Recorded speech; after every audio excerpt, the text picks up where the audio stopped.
আসসালামু আলাইকুম এভরিওয়ান, আশা করছি সকলে ভালো আছেন। আমাদের আজকের রেসিপি কাঁঠালের বিচি দিয়ে মুরগির মাংস। আশা করছি আপনাদের সকলের কাছে ভালো লাগবে। ভালো লাগলে অবশ্যই আমাকে একটু সাপোর্ট করে সাথে থাকবেন।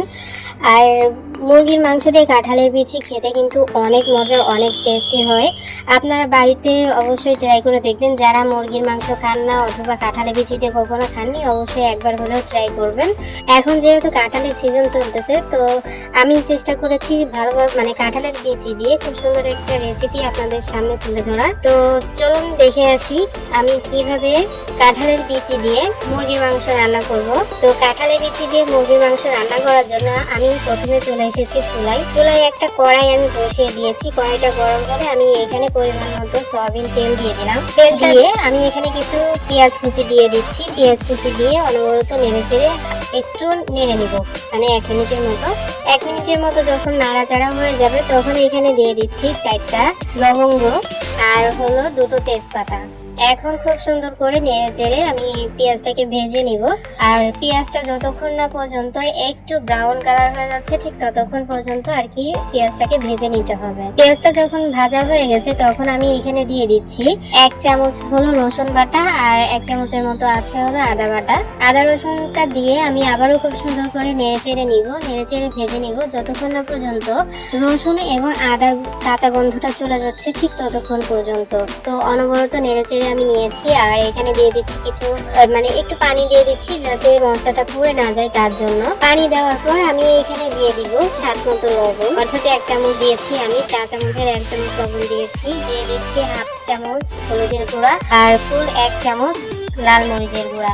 তবে আপনারা মরিচটা কম বেশি করেও কিন্তু দিতে পারবেন। এখন আবার একটু নেড়ে চেড়ে নেওয়ার পর আমি কিছু জিরা আর হলো 4টা এলাচ আমি একসঙ্গে বেটে রেখেছিলাম শিলপাটায়, সেটা আর হলো দারুচিনি বেটে রেখেছিলাম আমি এখানে দিয়ে দিলাম। দিয়ে আবার খুব সুন্দর করে মশলার সাথে মিশিয়ে নিতে হবে। মশলার সাথে জাস্ট 2 মিনিট নেড়ে চেড়ে নিলেই কিন্তু হবে। 2 মিনিট নেড়ে চেড়ে নেওয়ার পর আমি এখানে আগে থেকে কিছু কাঁঠালের বিচি খুব সুন্দর করে পরিষ্কার করে রেখেছিলাম, সেটাই এখানে দিয়ে দিলাম। আপনারা যতটা সম্ভব হয় কাঁঠালের গায়ে যে আবরণটা আছে, খয়েরি রঙের যে আবরণটা আছে, সেটা অবশ্যই ফেলে দেওয়ার চেষ্টা করবেন। তো দেখতে পাচ্ছেন আমি খুব সুন্দর করে আর কি মশলার সাথে মিশিয়ে নিলাম কাঁঠালের বিচিটা আমি নেড়ে চেড়ে আর তারপর একটু পানি দিয়ে তারপর ঢাকনা দিয়ে ঢেকে দিব প্রায় 10-15 মিনিটের জন্য। আমি কাঁঠালের বিচিটা আগে একটু হাফ সিদ্ধ করে নিব, তার জন্য মুরগির মাংস তো খুব তাড়াতাড়ি সিদ্ধ হয়ে যায়, কাঁঠালের বিচি অত তাড়াতাড়ি সিদ্ধ হবে না, এজন্য আমি আগে থেকে কিছুটা কাঁঠালের বিচি সিদ্ধ করে নিলাম। তো দেখতে পাচ্ছেন 10-15 মিনিট পরে আমি চলে এসেছি। আর কাঁঠালের বিচির যতটুকু পানি দিয়েছিলাম আর সিদ্ধ হওয়ার জন্য সেটা কিন্তু কমে গেছে। এখন আমি এর মধ্যে দিয়ে দিব চিকেন।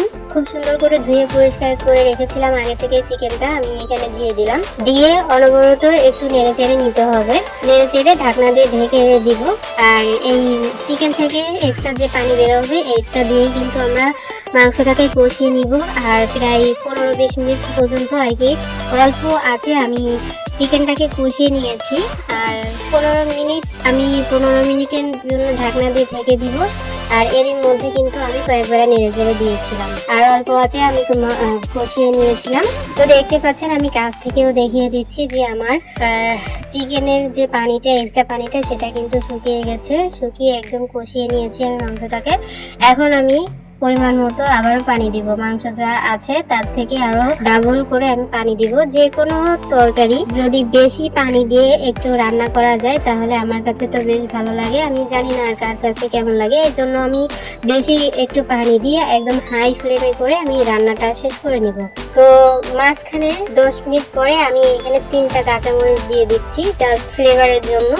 আমি আবারও ঢাকনা দিয়ে ঢেকে দিব একদম শেষ পর্যন্ত, যতক্ষণ না পর্যন্ত তরকারিটা হচ্ছে, ঝোলটা শুকিয়ে যাচ্ছে ঠিক ততক্ষণ পর্যন্ত।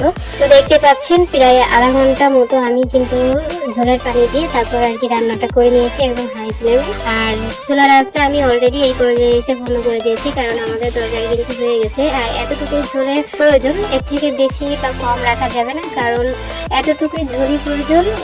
ভিতরে হলো কাঁঠালের বিচি আছে, তারপর তরকারিটা একদম ঠান্ডা হতে হতে ঝোলটা শুকিয়ে যাবে। তো এতটুকুই ঝোলই কিন্তু এনা। এখন আমি এখানে দিয়ে দিচ্ছি 1 চামচ ভর্তি করে ভাজা জিরা আর হলো ভাজা গরম মশলা গুঁড়ো আমি এখানে দিয়ে দিচ্ছি জাস্ট ফ্লেভার ফ্লেভারের জন্য। তারপরে একটু নেড়ে চেড়ে আমি 5 মিনিটের জন্য ঢাকনা দিয়ে ঢেকে দিব, যাতে ফ্লেভারটা সব দিকে ছড়িয়ে যায় তার জন্য। 5 মিনিট পরে আমি আপনাদেরকে পরিবেশন করে দেখাচ্ছি যে আমার কাঁঠালের বিচি দিয়ে চিকেন রেসিপিটা কেমন হয়েছে। কালারটা কিন্তু জাস্ট অসাধারণ এসেছে।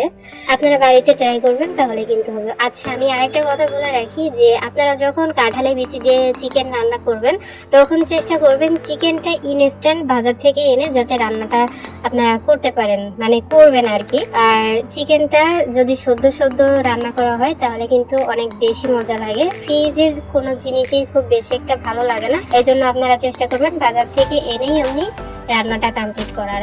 তো ফাইনালি এতটুকুই হলো আমার আজকের মূল রেসিপি। আশা করছি আপনাদের সকলের কাছে ভালো লেগেছে। ভালো লাগলে অবশ্যই লাইক কমেন্ট শেয়ার করে দেওয়ার চেষ্টা করবেন। আমার পরবর্তী ভিডিও দেখার আমন্ত্রণ জানিয়ে আজ এখানেই বিদায় নিচ্ছি। আল্লাহ হাফিজ।